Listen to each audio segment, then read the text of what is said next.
அனைவருக்கும் வணக்கம். இன்னைக்கு உலகம் பூரா இருக்கக்கூடிய ஒரு மிகப்பெரிய பிரச்சனை, எப்போ சளி வருமோ எப்போ காய்ச்சல் வருமோன்னு தெரியாமல் பயந்து இருக்கக்கூடிய ஒரு வாழ்வு தான் இன்றைக்கி நம்ம வாழ்ந்துட்டு இருக்கோம். அப்போ என்னதான் தற்காப்பு மருந்து எடுத்து திரும்பவும் அந்த காய்ச்சல் வந்தால் அப்போ அந்த மருந்து எடுத்ததுடைய பலன் என்னவா இருக்க முடியும்? அப்போ ஒரு பிரச்சனையை முற்றிலுமாக சரி பண்ணுறதுக்கான தீர்வுகளை பார்க்கணுமா? அதை விடுத்து திரும்ப அந்த பிரச்சனை அக்ரவேட் ஆகிக்கிட்டே இருக்குது அப்படின்னா அதோடைய ரூட் காஸ் அதை கண்டறிந்து நாம் அதை சீர்படுத்தினால் மட்டும்தான் அந்த நோயிலிருந்து முற்றிலுமாக வெளிவர முடியும். அப்போ நம்ம ஒரு கார் வேகமாக போகுதுன்னா அதில் போதுமான அளவு ஃபியூவல் இருக்குது, பெட்ரோல் இருக்குதுன்னு அர்த்தம். அதுபோல் நம்ம உடம்பு ஆரோக்கியமாக இருக்குன்னா நம்ம நல்ல உணவு சாப்பிட்றோன்னு அர்த்தம். உடம்புல அடிக்கடி இந்த மாதிரி சளி, காய்ச்சல், மூச்சு திணறல் போன்ற பிரச்சனை வருது அப்படின்னா நம்ம உடம்புல நிறைய சளிக்கழிவுகள் இருக்குது. அப்போ நம்ம சாப்பிடக்கூடிய உணவுகளில் தவறு இருக்குது.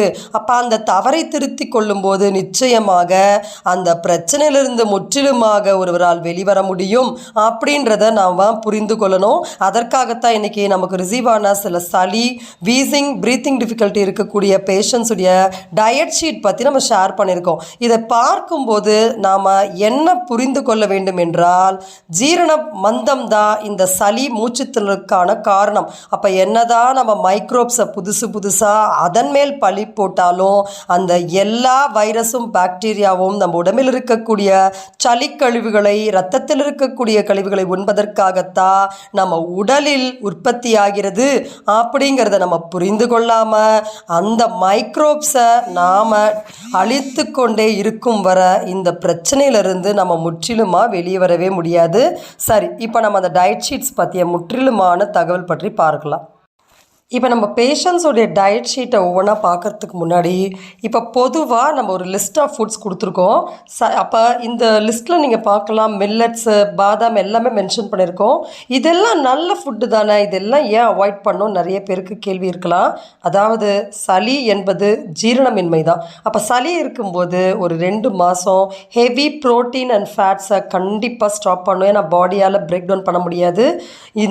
இந்த பர்டிகுலர் பீரியடில் டைஜஷன் பவரை இன்க்ரீஸ் பண்ணக்கூடிய ப்ரோபியோட்டிக்ஸ், என்சைம்ஸ் ரிச் ஃபுட்டு தான் உடம்புக்கான ஒரு தகுந்த உணவு அப்படின்னு நம்ம அனுபவபூர்வமாக கண்டறிந்த உண்மை அது. சரி, அப்போ non veg, milk, pulses, sprouts, nuts, egg, வீட், மைதா, ரா மில்லட்ஸ்னால் சத்து மாவு கஞ்சி குடிக்கிறது, பச்சரிசி கஞ்சி குடிக்கிறது, அந்த மாதிரி அப்படியே ராகி கஞ்சி கூழ் மாதிரி குடிப்பாங்க. ஸோ அந்த மாதிரி ஃபெர்மெண்ட் ஆகாத ஃபுட்ஸை அப்படியே எடுத்துக்கும் போது அது ஈஸியாக டைஜஸ்ட் ஆகாது. அது பத்தாதுன்னு ஐஸ்கிரீம், சாக்லேட், பிஸ்கட்ஸ் அப்படின்னு அந்த லிஸ்ட்டு நீண்டு கொண்டே போகுது. சரி, இப்போ நம்ம ப்ராக்டிக்கலாக அந்த பேஷண்ட்டோட டயட் ஷீட் வச்சு கம்பேர் பண்ணி பார்க்கலாம். இப்போ நம்ம கொடுத்த ஃபுட்டில் ஒரு 2-3 ஃபுட்டாவது அவங்களுடைய டயட் ஷீட்டில் டாமினேட்டிங்காக இருக்கும். சரி, இப்போ ஃபஸ்ட்டு கேஸ் ஷீட்டில் பேஷண்ட்ஸ் எவ்வளோ மருந்து அந்த சளிக்காக எடுத்துகிட்டு இருக்கிறத போட்டிருக்காங்க. ஸோ அப்போ எமர்ஜென்சிக்கு அவங்களுக்கு வேறு வழி இல்லை, இந்த மெடிசன்ஸ் எடுக்கிறாங்க. இது எடுப்பதற்கான காரணம் அவங்க டயட் ஷீட்டில் நம்ம தெளிவாக பார்க்கலாம். அவங்களுடைய கிட்டத்தட்ட 2-3 மாதமாக அவங்களுடைய டயட் ஷீட்டில் பால் டாமினேட்டிங்காக இருக்குது. பச்சரிசியில் செஞ்ச பொங்கல், சப்பாத்தி, உப்மா, உருளைக்கிழங்கு இது போன்ற ஹெவி டைஜஸ்டிவ் ஃபுட்ஸை தொடர்ந்து எடுத்ததுடைய விளைவு தான் இந்த மாதிரி அவங்களுக்கு ஜீரணமின்மை காரணமாக சளி அதிகமாக இருக்குது. அடுத்த டயட் ஷீட்டில் நம்ம பார்க்கலாம், பேஷண்ட்டுக்கு கிட்டத்தட்ட 5-6 வருஷமாக சளி, அலர்ஜி இது இருக்குது.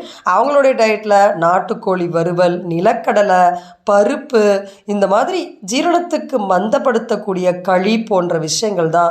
அதில் பார்த்திங்கன்னா எருமைப்பால், எருமைத்தயிர் சாப்பிட்றாங்க. மாட்டுப்பாலே ஒருத்தருக்கு சளியை அதிகப்படுத்தும். அதில் எருமைப்பால், எருமைத்தயிர், உருளைக்கிழங்கு, முக்கால்வாசி எல்லாருமே எடுத்துக்கொள்ளக்கூடியது இங்கிலீஷ் வெஜிடபிள்ஸ் தான். கேரட்டு, பீட்ரூட் தான். அது மண்ணுக்கடையில் விளையிறதுனால அதில் அதிகபட்சமான கேஸஸ் இருக்குது. அப்போ சளி இருக்கும் போது நீங்கள் பீட்ரூட், கேரட் எடுத்திங்கன்னா அது இன்னும் அதிகமாகும். அடுத்து வீசிங் டிஃபிகல்ட்டி இருக்கக்கூடிய பேஷண்ட்டோட டயட்டில் ஃபிஷ்ஷு.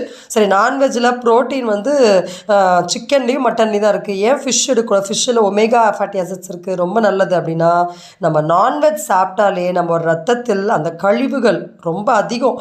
அப்போ அது நமக்கு சீக்கிரமாக செரிமானம் ஆகாது. ரத்தத்திலுடைய கழிவுகள் அதிகமாகிறது தான் சளி அப்படிங்கிறத நம்ம முதல்ல புரிஞ்சுக்கணும். அதே மாதிரி மில்லட்ஸ், இந்த சாமை, வரகு, திணை, குதிரவாளி, மாப்பிள்ளை சம்பா போன்ற அரிசிகளை நம்ம வீடியோஸில் சொல்கிற மாதிரி கூழ் வச்சு தான் சாப்பிட்ணும். அது அப்படியே நம்ம தோசையாகவோ இல்லை கஞ்சி கஞ்சியாவோ குடித்தா கண்டிப்பாக சளி அதிகமாகிடும். அடுத்த கேஸ் ஷீட் பார்க்கலாம். இந்த பேஷண்ட்ஸ்க்கு கோல்டு கிட்டத்தட்ட 10 மாதமாக இருக்குது. அவங்களுடைய டயட் ஷீட்டில் அதிகமான பருப்பு நிறைந்த சாம்பார் எடுக்கிறது, எக் எடுக்கிறது, மில்லட் எடுக்கிறது, உப்புமா எடுக்கிறது, இது போன்ற டயட்டு தான் நம்ம ஏற்கனவே கொடுத்த லிஸ்ட்டு. ஹெல்த் மிக்ஸு, அதாவது இந்த சத்து மாவு கஞ்சி, சத்து பத்தலன்னு சத்து மாவு கஞ்சி குடிப்பாங்க. அப்போ செரிமானம் ஆகாமல் இன்னும் அவங்க சளி என்ன ஆகிடும், அதிகமாகி கொண்டே போயிடும்.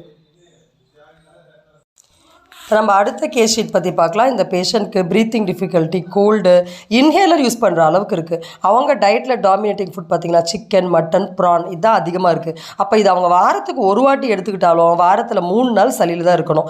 அடுத்து பேஷண்ட்க்கு வீசிங் கிட்டத்தட்ட 2 வருஷமாக இருக்குது. அவங்க டயட்டில் பார்த்திங்கன்னா கோதுமை புட்டு, அரிசி மாவு புட்டு, சிறுதானிய கஞ்சி இதுதான் அதிகமாக இருக்குது. அப்போ இந்த மாதிரி சளி இருக்கும்போது மீனோ சாம்பாரோ கஞ்சியோ சாப்பிட சாப்பிட சளி இன்னும் இறுகி போய் அது மூச்சு வரைக்கும் கொண்டு போய் விட்டுருது. அடுத்த கேஷிட்டில் பேஷண்ட்க்கு வீசிங் ப்ராப்ளம் இருக்குது. அவங்க டயட்டில் டாமினேட்டிங்காக வீக்லி ட்வைஸ் சப்பாத்தி சாப்பிட்றது, ட்ரை நட்ஸு சாப்பிட்றது, சாம்பார் சாப்பிட்றது. அப்போ இது எல்லாமே மலத்தை இருக்க வச்சிரும். அப்போ பாலோ காஃபியோ நம்ம குடிக்க குடிக்க மலம் இறுகி போகுது. அதனால் நமக்கு சளி அதிகமாகுது. இந்த முக்கால்வாசி சளி இருக்க பேஷண்ட்ஸ் எல்லாருக்குமே மோஷன் ஃப்ரீயாகவே இருக்காது. அதை சரிப்படுத்தினால் சளி சரியாக போயிடும் அப்படின்ற கொஞ்சம் நமக்கு ஜென்ரல் நாலேஜ் வேணும். அடுத்த டயட் ஷீட்டில் சளி தொல்லை, தொண்டையில் சளி எப்பயுமே இருந்துகிட்ருக்கு. இந்த பேஷண்டோட டயட் ஷீட்டில் பார்த்தீங்கன்னா bread, peanut butter, egg, protein, sprouts இதே தான் சாப்பிட்றாங்க. அப்போ ப்ரோட்டீன் ஃபுட்டும் சப்பாத்தியும் அதிகமாக எடுத்ததுடைய விளைவு தான் இது அப்படிங்கிறத புரிஞ்சுக்கணும். அப்போ டஸ்ட்டுனால அலர்ஜி கிடையாது. பேஷண்ட் சாப்பிட்ட உணவுனால சளி லங்ஸில் அதிகமாகி அதுதான் டஸ்ட் அலர்ஜியாக ஃபார்ம் ஆகுது அப்படிங்கிறத நம்ம புரிஞ்சுக்காமல் நம்ம திரும்ப திரும்ப மைக்ரோப்ஸ்னாலேயும் வைரஸ்னாலேயும் தான் நமக்கு இது வந்துருச்சுன்னு யாரோ ஒருத்தர் மேலே காரணம் போட்டுட்ருக்கோம். அப்போ நம்ம உடலை சுத்தப்படுத்துவதற்காக தான் இந்த மைக்ரோப்ஸ் நம்ம உடம்புல வருது. இதை புரி வைப்பதற்காக நம்ம ஒரு தனி பதிவே போட்டிருக்கோம். ஸோ அந்த பதிவோட லிங்க் நம்ம இந்த வீடியோவில் ஷேர் பண்ணியிருக்கோம். அப்போ சைனசிட்டிஸாக இருந்தாலும், அலர்ஜியாக இருந்தாலும், இல்லை டஸ்ட் அலர்ஜியாக இருந்தாலும் சரி, வீசிங் ப்ரீத்திங் டிஃபிகல்ட்டி, அது எந்த விதமான காய்ச்சலாக இருந்தாலும் சரி, அவற்றுக்கான ஒற்றை தீர்வு உணவு கட்டுப்பாடு, அதோடு சேர்ந்த இயற்கையான ஹெர்பல் மருந்துகள். சளி கழிவுகளை இயற்கையான வழிமுறைகளில் சுத்தப்படுத்தணும். நம்ம நிறைய வீடியோஸ் த்ரோட் பெயின்லேருந்து சளிக்கு லங்ஸ் எப்படி க்ளீன் பண்ணணும், கோல்டு எப்படி குறைக்கணும்னு தனித்தனி பதிவுகள் நம்ம சேனலில் போட்டிருக்கோம். கண்டிப்பாக அது எல்லாருக்கும் ஒரு பயனுள்ள தகவலாக இருக்கும். அதை மறக்காமல் நீங்கள் பார்க்கலாம். நம்ம சளி வீசிங்காக போட்ட வீடியோஸ் உங்களுக்கு வீட்டில் இருந்த மாதிரி இந்த பிரச்சனையிலிருந்து முற்றிலுமான தீர்வு கொடுக்கும். அப்படி இதில் எந்த விதமான சந்தேகம் உங்களுக்கு வேண்டாம். இன்னும் உங்களுக்கு இந்த சளி பற்றி என்ன தகவல் வேணுங்கிறத மறக்காமல் நம்ம கமெண்ட் செக்ஷனில் பதிவு பண்ணுங்கள்.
நம்ம கிளினிக்கில் நம்ம ஆன்லைன் டயட் கன்சல்டிங் கொடுக்குறோம்.